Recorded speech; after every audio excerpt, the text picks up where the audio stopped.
800 साल पहले कोल्डर और उसके दोस्त चुड़ैल के शिकारी के तौर पर काम कर रहे हैं। इस चुड़ैल को तलाश कर रहे हैं जिसने उनके शहर को काले ताउन के साथ लानत भेजी है, जिसने दर्जनों खानदानों को हलाक कर दिया है। जब वो जंगल के मरकज में पहुंचते हैं तो उन्हें पता चलता है इसके पीछे चुड़ैल की मलिका है और उसने पहले सिपाही को इसके मुंह से एक गौल निकाल कर मार डाला।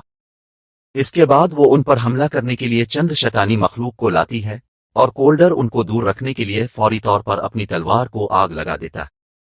एक जबरदस्त जंग शुरू होती है और जब उसके दोस्त शैतानी मखलूक से अपना दिफा करते हैं, कोल्डर मलिका के पीछे जाता है तो उसे वहां पर एक खोलना नजर आता है जो इसे इसके मुर्दा खानदान की याद दिलाता है। कोल्डर को एहसास होता है कि यह हकीकत नहीं है और जब वो इस वहम से बाहर निकलता है तो वो मलिका से लड़ना शुरू कर देता है। मलिका उसे दरख्त के एक सुराख से धकेलती है और इसे अपनी जड़ों से फंसाती है, लेकिन कोल्डर ने दोबारा तलवार रोशन की और एक बड़ी आग शुरू कर दी। फिर वो मलिका को मारने के लिए इसे छरा घूमता है, ताहम जैसे ही वो मरती है, मलिका ने कोल्डर को अमर के साथ लानत भेजी ताकि वो हमेशा के लिए अपनी तन्हाई के साथ जिंदा रहे। जदीद दौर में कोल्डर अब भी जिंदा है। वो हवाई जहाज पर है और जब वो खिड़की से सांस लेता है तो उसे जादू की मौजूदगी की निशानदेही करने वाली अलामत नजर आती है। एक कंपास के तौर पर पानी के गिलास पर पेन का इस्तेमाल करते हुए कोल्डर ने चुड़ैल को तलाश किया। पता चलता है कि ये चुड़ैल अपने बेग में कुछ कदीम रूनस के साथ सफर कर रही है और उसकी वजह से एक तूफान आ रहा है जो जल्द ही जहाज को क्रैश कर देगा। दरहकीकत हवाई जहाज अचानक हिलना शुरू हो जाता है, लेकिन कोल्डर रन को पकड़कर उन्हें गैर फाल कर देता है, जिससे तूफान फौरन चला जाता है। कुछ देर बाद कोल्डर अपने अजीज दोस्त 36 और डबलान से मिलने जाता है जो उसकी तरह एक्स एंड क्रास तंजीम के लिए काम करता है। डोलन 50 साल की सर्विस के बाद जल्द ही रिटायर हो जाएगा, इसलिए कोल्डर ने इस मौका की यादगारी के लिए इसे एक कदीम कलम तोहफे में दिया। इसे ये भी मालूम होता है कि इसके दोस्तों ने पहले ही 37 और डबलान का इंतखाब कर लिया है, जो कि एक नौजवान है जिसने कोल्डर पर नजर रखने का अहद किया है। इसके बाद 36वां डबलान घर जाने के लिए टैक्सी लेता है, जबकि पुरस्रार बैलियाल दूर से देखता है। अगले दिन कोल्डर को एक कॉल मौसूल हुई जिसमें इसे बताया गया कि 36वां डोलन कल रात अपनी नींद में मर गया। इस खबर से मायूस होकर कोल्डर इस तकरीब को देखने जाता है जिसमें नौजवान को बाज़ाब्ता तौर पर 37 और डोलन का ऐलान किया जाता है, जिसके बाजू पर जलते हुए निशान होता है। फिर वे दोनों मुर्दा डोलन के अपार्टमेंट में मौत की तहकीकात करने जाते हैं। बुनियादी जादू की जांच करने के लिए कोल्डर मामूल की चालों का इस्तेमाल करता है, जैसे खिड़की पर सांस और लाइटर, लेकिन इसमें कोई निशानियां नहीं है। ताहम जब वो जाने ही वाला है तो उसे 3 मुर्दा कीड़े मिले और उसे मशकूक मालूम हुआ। वो फर्श पर एक खास पाउडर इस्तेमाल करता है और एक पेंटाग्राम जाहिर करता है जो अचानक फट जाता है और दीवारों पर रूनस जाहिर होता है। ये इस बात की तस्दीक करता है कि नायाब काले जादू से पूरा कमरा लानत ज़दा है और उसके दोस्त को कत्ल कर दिया गया है। मजीद देखकर कोल्डर को पता चला कि कलम खत्म हो चुका है। इसे एक खूनी फिंगरप्रिंट वाली किताब भी मिलती और वो नए डोलन पर शक करने लगता है, लेकिन लड़का अपनी बेगुनाही साबित करने के लिए अपने जले हुए हाथ जाहिर करता है। जब वो बच्चा था, कुछ चुड़ैलों ने इसके घर को आग लगा दी थी और ये कोल्डर ही था जिसने इसे इससे बचाया था। इसके बाद दोनों मकामी बेकरी में जाते हैं और जबरदस्ती किचन में जाते हैं, जहां लोग अजीब और गरीब अज्जा से खाना बना रहे होते हैं। ताकतवर जादूगरनी मैक्स वहां गैर कानूनी अपर बीच रही है और तितलियों के बादल के साथ फरार होने की कोशिश करती है। जब वो उनकी बात सुनता है, लेकिन कोल्डर ने तितलियों को जार में कैद करके इसका रास्ता रोक लिया। मैक्स का कहना है कि वे साए जादू इस्तेमाल करने वाले के बारे में कुछ नहीं जानता है, लेकिन जब कोल्डर ने धमकी आमेज लहजे में इसरार किया, मैक्स ने वजाहत की कि इसने एक अजनबी को एक ममनुआ जड़ी बूटी बेची है। मैक्स नाबीना है, इसलिए वो इस लड़के को बयान नहीं कर सकता, लेकिन इसने अपने जिस्म पर सनकिया और सड़े हुए सेब की खुशबू सूंघी। इससे कोल्डर को ख्याल आता है कि कातिल एक सेब के दरख्त के करीब एक जनाजागाह में है, इसलिए वो डोलन को अपनी हिफाजत के लिए घर भेज देता है और अकेले तफ्तीश करने जाता है। और जब कोल्डर तफ्तीश के लिए दाखिल होता है तो उसे एक नौजवान डरी हुई लड़की मिलती है। कोल्डर उससे सिर्फ ये दरियाफ्त करने के लिए पहुंचता है कि वो एलिक नामी भेस में एक जंगजू कोल्डर पर हमला करने की कोशिश करता है और भागने से पहले इसके हाथ पर वार करता है। कोल्डर का जख्म जल्दी से बंद हो जाता है और एलिस के पीछे जाता है, इसे दीवार पर फंसाने के लिए चाकू फेंकता है। डोलन का तोहफा कलम तलाश करने के बाद कोल्डर एलिक को बाहर निकाल देता है और इसे चुड़ैलों की काउंसिल में ले जाता है। काउंसिल लीडर ग्लेजर ने एलिक को मुजरिम साबित करने के लिए कार्ड रीडिंग का इस्तेमाल किया और वो कोल्डर को नजरअंदाज कर देती है जब वो कहता है कि एलिक अपने इस्तेमाल कर दे ताकतवर जादू को देखते हुए तन्हा काम नहीं कर सकता था। ग्लेजर ने एक खौफनाक मखलूक को बुलाया जिसको सेंटिनील कहा जाता है और बगैर किसी हिचकिचाहट के एलिक को ले जाता है। फिर कोल्डर ने ग्लेजर के कपड़ों पर एक मुर्दा कीड़े को देखा और उसे एक ख्याल दिया। वो 36 ओडोलन के जिस्म को चेक करता है और जादू की मौजूदगी को साबित करने के लिए एक खुदी हुई मोमबत्ती का इस्तेमाल करता है। फिर इसने डोलन की गर्दन की जांच की और एक और कीड़े को तलाश किया जो साबित करता है कि वो मरा नहीं है, दरअसल उस पर पुराने स्कूल के काले जादू की लानत है। लानत से छुटकारा हासिल करने का वाहिद तरीका इस जंगजू को मारना है जिसने इसे डाला है। चूंकि एलिक मर गया है, इससे साबित होता है कि वो किसी के लिए काम कर रहा था। कोल्टर ने डोलन की उंगली पर कटा हुआ भी देखा और किताब को दोबारा चेक करने के लिए जाता है जिसमें एक पैगाम बनाने के लिए एक से ज्यादा खूनी उंगलियों के निशानात मिलते हैं जो मकसद पर रह जाते हैं अपनी मौत को याद रखें। चूंकि कोल्डर को अपनी इब्तिदाई जिंदगी याद नहीं है, इसलिए वो मदद के लिए डाइनबार के पास जाता है। इसकी महज मौजूदगी तमाम चुड़ैलों को खौफजदा कर देती है सिवाय मालिक चुल्लू के, जो कोलोनर ने याददाश्त के जादू के लिए कहा। क्लोई एक चुड़ैल शिकारी की मदद करने में हिचकिचाहट महसूस करती है क्योंकि वो इसकी किस्म का शिकार करता है, लेकिन जब कोल्टर वजाहत करता है कि ये एक दोस्त की खातिर वो एक याददाश्त का दवाइयां चेरी के अंदर डालने के लिए आगे बढ़ी और जब कोल्डर उसे खाता है तो वो अचानक अपने आप को मलून जंगल में पाता है, अपनी जली हुई लाश को जमीन पर घुटने टेकते हुए देखता। ताहम जब वो मजीद देखने ही वाला होता है, बीलेल दिखाता है और इसे जादू से बाहर निकालता है जब कोल्टर अचानक खुद को फर्श से जकड़े हुए पाता है। अपनी उंगलियों को तोड़कर वो अपने हाथ को कफ से निकालने में कामयाब हो जाता है और बिलेल के पीछे जाने से पहले खुद को आजाद कर लेता है, जिससे लड़ाई शुरू हो जाती है। बदकिस्मती से कोल्डर अभी तक जादू के असरात के तहत है और वो फरीब नजर आता है, इसलिए वो अच्छी तरह से लड़ नहीं सकता। बिलेल बार को आग लगाने का मौका इस्तेमाल करता है। क्लोडर को इसके ट्रांस से वापस लाने के लिए छोड़ देता है। कोल्डर को लगता है कि वो मलिका है और उसे मारने की कोशिश करती है, लेकिन वो इसके चेहरे पर पाउडर फूंक देती है और इसे वक्त पर बेदार कर देती है। कोल्डर दोबारा बेलियाल को पकड़ने की कोशिश करता है, लेकिन बेलियाल फर्श पर जड़ का सुराख खोल देता है और गायब हो जाता है। शाम को किलो ने अपने अपार्टमेंट में एक अजीब आवाज सुनी और अचानक तमाम लाइट्स फट जाती हैं, जिससे जुड़े फर्श में एक और सुराख खोल देती हैं और इसे नीचे जहन्नम में ले जाती है।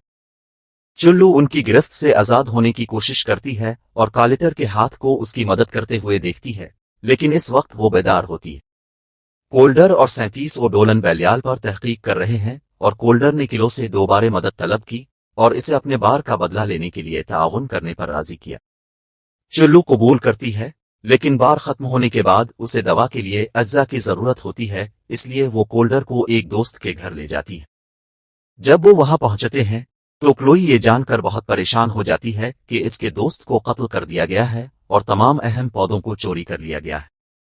इस वक्त इसे अपने दोस्त के फोन से एक कॉल आती है, लेकिन ये एक पैगाम के साथ बिलेल है जिसमें उन्हें मजीद हमलों की धमकी दी गई थी।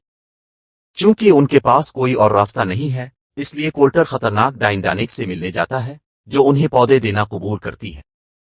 ताहम जब चुल्लू प्लांट की जांच करने में मशगूल हो जाती है, कोल्डर को अचानक अपने खानदान का वहम नजर आने लगता है। इससे पता चलता है कि डीनक एक गद्दार है और जब उसके मुलाजमीन चुल्लू को पकड़ते हैं, कोल्डर एक याददाश्त के जादू में फंस जाता है। वो अपने खानदान को दोबारा देखकर लुत्फ अंदोज होता है, लेकिन उसकी खुशी में क्लोई ने खलल डाला है, जो बेदार होने तक बात करती और धकेलती रहती वापस। हकीकत में कोल्टर खुद को टैंक के आदमियों के जरिए घसीटते हुए पाता है। वे फौरी तौर पर उन सब को बाहर निकाल देता है और चुल्लू को ढूंढता है, इसे टैंक से पूछ-गुछ करने से पहले आजाद कर देता है। चुड़ैल कसम खाकर कहती है कि वो बिलेल के इरादों को नहीं जानती, उसने इसे सिर्फ वही पौधे दिए हैं जिनकी उसे जरूरत थी। कोल्डर उसे सजा दिए बगैर वहां से जाने का फैसला करता है, लेकिन चुल्लू टैंक के जादुई जवाहर को चराकर और उसे तबाह करके बदला लेती है, जिससे दीनक का असली खौफनाक चेहरा जाहिर होता। इसके बाद कोल्टर ने किलो के साथ बातचीत की और तस्दीक की कि वो ख्वाब में चलने वाली है, यानी इसे किसी के जहन में आने के लिए दवाइयों की जरूरत नहीं होनी चाहिए। चुल्लू ने एतराफ किया कि वो अपनी काबिलियत से खौफजदा है, क्योंकि जब इसने इसे अपने भाई पर इस्तेमाल किया तो वो मर गया। इसलिए कोल्टर उसे एक मुकद्दस मकाम पर ले जाता है जो चुड़ैलों की तारीख को जाहिर करता है। اسے اس کی میراث سکھانے کے بعد وہ اسے یاد دلاتا ہے کہ وہ مر نہیں سکتا اور اس کے دماغ کو دیکھنے کے عمل میں اس کی رہنمائی کرتا ہے۔ دونوں نے لعنت کی رات کا دوبارہ جائزہ لیا اور کولڈر کی جلی ہوئی لاش کو پایا جو اس کے دوست قریب آنے پر گرجنے لگا۔ جب پہلی ڈولن نے ملکہ کے دل کو تباہ کرنے کی کوشش کی تو کولڈر درد سے چیخنے لگا، یعنی وہ کولڈر کو مارے بغیر ملکہ کو بھی نہیں مار سکتے تھے۔ دل کو پوشیدہ رکھا گیا تھا اور چلو کو احساس ہوا کہ بیلال نے 36 ڈولن کو مارا کیونکہ وہ جانتا تھا کہ دل کہاں ہے اور اسے ملکہ کو واپس لانے کے لیے استعمال کرے گا۔ اسی دوران بیلیل میکس کو اغوا کرتا ہے جہاں وہ اسے ایک درخت کے ساتھ لگاتا ہے تاکہ ڈائن کوئین کے لیے قربان کر دیا جائے کیونکہ وہ اسے دل سے طلب کرتا ہے۔ کولڈر کے پاس واپس وہ کیتھیڈرل جاتا ہے اور 37 ڈولان میں پوچھتا ہے کیونکہ تنظیم میں کسی نے بھی اسے نہیں بتایا کہ اس نے دل کو چھپا رکھا ہے۔ نوجوان نے جواب دیا کہ 36 ڈولان کولڈر کو اپنی آزادی دلانے کے لیے دل کو تباہ کرنے پر غور کر رہا تھا۔ وہ کولڈرس کو بیلیل کے ٹرک کا مقام بھی فراہم کرتا ہے جس کا پتہ لگایا جا سکتا ہے۔ کچھ ہی لمحوں بعد کولڈر جنگل میں پہنچتا ہے اور اسے پتہ چلتا ہے کہ میکس کو چڑیل کی ملکہ کا قبضہ ہے۔ چلو اچانک اس کے پیچھے نمودار ہوتی ہے لیکن جب کولڈر کا دھیان بٹ جاتا ہے بیلیل نے وہم چھوڑ دیا اور کولڈر پر آگ کے جادو سے حملہ کیا جس کے بعد چند گولیاں لگیں۔ تاہم کولڈر نے جلدی سے اسے مارنے کے لیے چھری پھینک دی۔ ملکہ کولڈر کو جڑ سے گھونپنے اور لافانی کو دوبارہ حاصل کرنے کے لیے استعمال کرتی ہے۔ یہ بتاتی ہے کہ اس نے اسے تحفے میں نہیں دیا تھا، وہ اسے اس وقت تک محفوظ رکھے ہوئے ہے جب تک کہ وہ اپنا جسم دوبارہ حاصل نہ کر لے۔ میکس اپنی شکل کھو بیٹھتا ہے اور ملکہ میں تبدیل ہو جاتا ہے جو کولڈر پر جادوئی جھنڈ سے حملہ کرتی ہے، لیکن جب کولڈر نے گولی مار کر جواب دیا تو وہ درخت میں غائب ہو جاتی۔ کولڈر تیزی سے شہر واپس چلا جاتا ہے اور اسے پتا چلتا ہے کہ 36واں ڈولن دوبارہ بیدار ہو گیا ہے۔ تاہم کولڈر خوش نہیں ہے، وہ جانتا ہے کہ ملکہ ایک کالی طاعون کی لعنت بھیجے گی اور وہ روکنے کے لیے کچھ نہیں کر سکتا۔ ڈولن کولڈر کو یاد دلاتا ہے کہ اس نے پہلے ہی ایک بار ملکہ کو مار ڈالا تھا اور اسے دوبارہ کوشش کرنے کی ترغیب دیتا ہے۔ اپنے دوست کے سامنے خود کو ثابت کرنے کے لیے پرعزم کولڈر نے اپنے آپ کو مسلح کرنے کے لیے ایک افسانوی تلوار کے علاوہ رنز کا ایک گچھا حاصل کیا۔ پھر وہ کلو اور 37 ڈولن کے ساتھ کاؤنسل کے کمرے میں جانے کے لیے نکلتا ہے جہاں طاعون کے درخت کو برے ہاتھوں سے دور رکھا جاتا ہے۔ گلیزر مردہ پایا گیا، اس بات کی تصدیق کرتے ہوئے کہ ملکہ طاعون کو ختم کرنے کے لیے یہاں موجود ہے۔ وہ غار میں ایک خفیہ راہداری کا پیچھا کرتے ہیں جہاں کاؤنسل نے گرفتار چڑیلوں کو رکھا ہوا تھا اور کولڈر ایلک کی لاش کو چھوڑنے کے لیے ایک دیوار توڑتا ہے۔ جب کلوئی کے دماغ میں داخل ہوتا ہے سینٹینیل ظاہر ہوتی ہے۔ اسے کولڈر اور ڈولن سے آگ لگتی ہے لیکن گولیاں کچھ نہیں کرتی ہیں۔ کولڈر کو دور دھکیل دیا جاتا ہے لیکن وہ جلدی سے ٹھیک ہو جاتا ہے اور سینٹینیل کے اوپر چھلانگ لگا کر اسے تلوار سے وار کرتا ہے اور اس کی کمزور جگہ پر گولی مار دیتا ہے جس سے وہ پھٹ جاتا ہے۔ اسی دوران کلوئی ایلک کے دماغ میں نمودار ہوتی ہے اور اسے چھرا گھونپنے کی کوشش کرتی ہے لیکن ایلک اس پر چھلانگ لگاتا ہے اور اسے مارنے کے لیے اسے نیچے دھکیل دیتا۔ کچھ جدوجہد کے بعد چلوے پیچھے دھکیلنے کا انتظام کرتی ہے اور کچھ جڑ کے سوراخ میں پھینک دیتی ہے جو طاعون کے منتر کو فوری طور پر روک دیتا ہے۔ جب کلوئی حقیقت کی طرف لوٹتی ہے تو کولڈر ملکہ کے پیچھے جاتا ہے جو وہاں کولڈر سے لڑنے کے لیے ایک مابعد کی دنیا کا بھرم پیدا کرتی ہے۔ چونکہ کولڈر اب فانی ہے، کولڈر ملکہ کو چھرا گھونپنے کا انتظام کرتا ہے لیکن اس سے وہم ہی نکل جاتا ہے۔ حقیقت میں کولڈر اپنی تلوار کو آگ لگانے کے لیے رون کا استعمال کرتا ہے اور ملکہ کو دوبارہ گرا دیتا ہے، لیکن جب وہ آخری ضرب لگانے ہی والا ہوتا ہے تو اسے 37 ڈولن نے روکا جو کلو کو بندوق کی نوک پر پکڑے ہوئے دکھائی دیتا ہے۔ پتا چلا کہ وہ بھی ایک چڑیل ہے لیکن وہ جادو کا استعمال کرنے کے قابل نہیں ہے اور کولڈر نے جن چڑیلوں کو اس وقت مارا تھا جب وہ بچپن میں اس کے والدین تھے۔ ڈولن نے کولڈر کو گولی مار دی اور چلو کو ڈائن کوئین کے حوالے کر دیا جو فوری طور پر اسے دوبارہ نعرہ لگانے کے لیے استعمال کرتی ہے اور آخرکار پورے شہر میں طاعون کو جاری کر دیتی۔ ڈولن کو امید ہے کہ اسے انعام کے طور پر جادو دیا جائے گا لیکن ملکہ جادوئی لوگوں کو بیکار سمجھتی ہے اور اسے اپنے غول سے مار دیتی ہے۔ اسی دوران ایک بے ہوش کولڈر اپنے خاندان کے بارے میں خواب دیکھنے لگتا ہے جو اس کی حمایت کرتے ہیں اور اسے دوبارہ کوشش کرنے کی ترغیب دیتے ہیں۔ کولڈر جاگتا ہے اور بجلی کے اثر کو چالو کرنے کے لیے تلوار پر ہوائی جہاز سے موسم کی زون کا استعمال کرتا ہے۔ وہ اسے ملکہ پر پھینکنے کے لیے آگے بڑھتا ہے، مؤثر طریقے سے مار ڈالتا ہے اور واپس لافانی ہوتا ہے۔ جیسے ہی اس کے زخم بھر جاتے ہیں ताउन शहर से गायब हो जाता है। मलिका का जिस्म राख में रेजा रेजा हो गया, लेकिन दिल अभी भी धड़क रहा है। कोल्टर अपने मुस्तकबिल की परवाह न करते हुए इसे छर्रा घोंपना चाहता है, लेकिन चुल्लू ने इसे ये बताकर रोक दिया कि दुनिया को चुड़ैलों से लड़ते रहने के लिए इसकी जरूरत है। वो वादा भी करती है कि वो दिल को महफूज रखेगी और इसे दोबारा तन्हा नहीं होने देगी। कुछ देर बाद कोल्डर 36 डोलन को बताता है कि वो तंजीम के लिए मजीद काम नहीं करेगा, फिर अपना अगला एडवेंचर तलाश करने के लिए चुल्लू के साथ चला जाता। इसके साथ ही ये कहानी खत्म हो जाती है।